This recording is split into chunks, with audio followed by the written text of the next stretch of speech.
ಎಲ್ಲರಿಗೂ ನಮಸ್ಕಾರ. ನಾನು ಸುಸ್ಮಿತಾ, ನಾನು ತೇಜಸ್ವಿ ಅವ್ರ ಮಗಳು. ಇಲ್ಲೆಲ್ಲ ಫ್ಲವರ್ ಶೋ ನೋಡಿ ನಂಗೆ ತುಂಬ ಖುಷಿ ಆಗ್ತಾಯಿದೆ ಮತ್ತು ತುಂಬ ಎಮೋಷ್ನಲ್ ಆಗ್ತಾಯಿದೆ. ಸೊ ನಮ್ಮ ತಂದೆ ಹೋಗಿ 20 ವರ್ಷ ಆಯಿತು ಹತ್ತತ್ರ. ಇವಾಗಲೂ ಕರ್ನಾಟಕ ಜನತೆ ಇಷ್ಟು ಸಂಭ್ರಮದಿಂದ ಇಲ್ಲಿ ಅವ್ರನ್ನ ಆಚರಿಸ್ತಾ ಇದ್ದಾರೆ ಅಂತ ಕೇಳಿ ಇನ್ನೂ ತುಂಬ ಎಮೋಷ್ನಲ್ ಆಗುತ್ತೆ. ಮತ್ತು ಎಲ್ಲ ಕಾರ್ನರ್ಸು ತುಂಬ ಚೆನ್ನಾಗಿ ಮಾಡಿದ್ದಾರೆ. ಮತ್ತು ತೇಜಸ್ವಿ ಅವ್ರ ಸ್ಟ್ಯಾಚ್ಯೂಗಳೂ ತುಂಬ ನ್ಯಾಚುರಲಾಗಿ ಬಂದಿದೆ ಮತ್ತು ಎಲ್ಲ ಅವರ ಟ್ಯಾಲೆಂಟನ್ನು ರೆಪ್ರೆಸೆಂಟ್ ಮಾಡಿದ್ದಾರೆ. ಅದು ತುಂಬ ಇಷ್ಟ ಆಯಿತು. ಮತ್ತು ಇಲ್ಲಿ ಮಂತ್ರಮಾಂಗಲ್ಯ ಕಾರ್ನರೂ ತುಂಬ ಚೆನ್ನಾಗಿ ಮಾಡಿದ್ದಾರೆ. ನಿಮಗೆಲ್ಲ ಗೊತ್ತಿರೋ ಹಾಗೆ ಅವ್ರದ್ದು ಮೊದಲನೇ ಮಂತ್ರಮಾಂಗಲ್ಯ ಮದುವೆ ಅದು. It is represented very nicely. ಮತ್ತು ಪ್ರತಿಯೊಂದು ಕಾರ್ನರಲ್ಲೂ ನಿಂತು ನಾನು ಎಂಜಾಯ್ ಮಾಡಿ ನನಗೆ ಇಷ್ಟ ಆಗಿದ್ದ ಕಾರ್ನರ್ಗಳನ್ನ ಫೋಟೋ ತೆಕ್ಕೊಂಡು ತುಂಬ ಸಂತೋಷಪಟ್ಟೆ. ತುಂಬ ಚೆನ್ನಾಗಿದೆ. ಹಾರುವ ಹೊತ್ತಿನೂ ತುಂಬ ಚೆನ್ನಾಗಿ ಬಂದಿದೆ. ಫೇಮಸ್ ನಾವೆಲ್ಲೋ ಕರ್ವಾಲೋ ಅಂತ. ಸೊ ತುಂಬ ಖುಷಿ ಆಯಿತು. ಮೇಡಮ್, ಈ ಒಂದು ದೃಶ್ಯ ಎಲ್ಲ ನೋಡಿದ ಮೇಲೆ ನಿಮಗೆ ಫಸ್ಟು ಯೋಚನೆ ಬರೋಂಥದ್ದು ಯಾವ ವಿಷಯ ಬರುತ್ತೆ? ಏನು ನೆನಪಾಗುತ್ತೆ? ನಮಗೆ ನಮ್ಮ ತಂದೆ ನೆನಪಾಗುತ್ತೆ.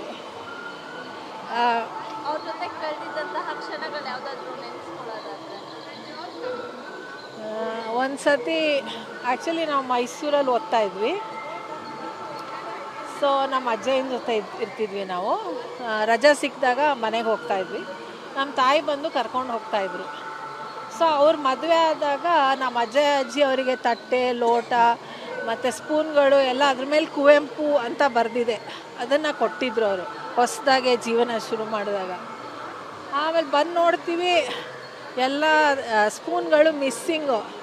ಏನು ಅಂದರೆ ನಮ್ಮ ತಂದೆ ತೊಗೊಂಡು ಅದನ್ನೆಲ್ಲ ಕಟ್ ಮಾಡಿ ಅದರಲ್ಲಿ ಸ್ಪಿನ್ನರ್ ಮಾಡಿಬಿಟ್ಟು ಮೀನು ಹಿಡಿಯೋಕ್ಕೆ ಎಲ್ಲದನ್ನು ಹುಕ್ಸ್ನ ಮಾಡಿ ರೆಡಿ ಮಾಡಿ ಇಟ್ಟಿದ್ದಾರೆ. ನಮ್ಮ ತಾಯಿಗೆ ಅಯ್ಯೋ, ಕುವೆಂಪು ಅವ್ರು ಕೊಟ್ಟಿದ್ದು ಸ್ಪೂನು ಎಲ್ಲದನ್ನ ತೊಗೊಂಡು ಕಟ್ ಮಾಡಿಬಿಟ್ಟಿದ್ದೀರಾ ಅಂತ ಹೇಳ್ತಾ ಇದ್ರು. ಅದು ನೆನಪಾಗುತ್ತೆ. ಅಲ್ಲಿ ಗಾಳ ಹಾಕೊಂಡು ಕೂತಿರೋ ನಮ್ಮ ತಂದೆ ಇದ್ದಾರಲ್ಲ, ಸ್ಟ್ಯಾಚ್ಯೂ ನೋಡಿದಾಗ ಅದು ನೆನಪಾಯಿತು. ಮತ್ತು ನಾನು ತೀರಾ ಚಿಕ್ಕಕ್ಕಿರ್ಬೇಕಾದ್ರೆ ನಡೆಯೋ ಕಲ್ತಿದ್ದೆ.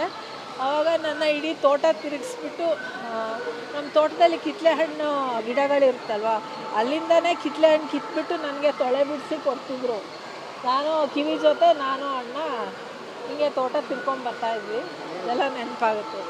ಮೇಡಮ್, ಪೂರ್ಣಚಂದ್ರ ತೇಜಸ್ವಿ ಅವ್ರ ಜೊತೆ ಒಂದು ನಾಯಿ ಇರ್ತಿತ್ತು. ಅದರ ಒಡನಾಟ ಅವ್ರ ಜೊತೆ, ಅಂದರೆ ಆ ನಾಯಿ ಜೊತೆ ಇದ್ದಂತಹ ಒಡನಾಟ ಹೇಗಿತ್ತು? ಸೊ ಕಿವಿ ಅನ್ನೋ ನಾಯಿ ನಾ ಚಿಕ್ಕಕ್ಕಿರ್ಬೇಕಾದ್ರೆ ಇದ್ದಿದ್ದು. ಅದು ನಮ್ಮ ತಂದೆನೂ ತುಂಬ ಫಾಲೋ ಮಾಡ್ತಾಯಿತ್ತು. ಒಂದಿನ ನಾನು ಏನಾಯಿತು ಗೊತ್ತಿಲ್ಲ, ತುಂಬ ಅಳ್ತಾ ಇದ್ದಂತೆ. ಸೊ ನಮ್ಮ ತಂದೆ ತಿಳ್ಕೊಂಡು ಕಿವಿ ಏನೋ ಮಾಡಿದೆ ಅಂತ.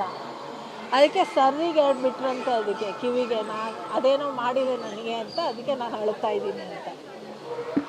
ಸೊ ಆಮೇಲಿಂದ ಅದು ನಾನು ಅಳಕ್ಕೆ ಶುರು ಮಾಡಿದೆ, ಮನೆ ಬಿಟ್ಟು ಕಾಡಿಗೆ ಓಡೋಗ್ಬಿಡ್ತಿತ್ತಂತೆ. ಅದು ಅಳಕ್ಕೆ ಶುರು ಮಾಡಿದ್ರೆ ಮನೆ ಬಿಟ್ಟು ಕಾಡಿಗೆ ಓಡೋಗ್ಬಿಡ್ತಿತ್ತಂತೆ. ಹೆದರಿಕೆ ಆಗಿಬಿಟ್ಟು ಎಲ್ಲಿ ನನಗೆ 2 ಸಿಗುತ್ತೋ ಅಂತ.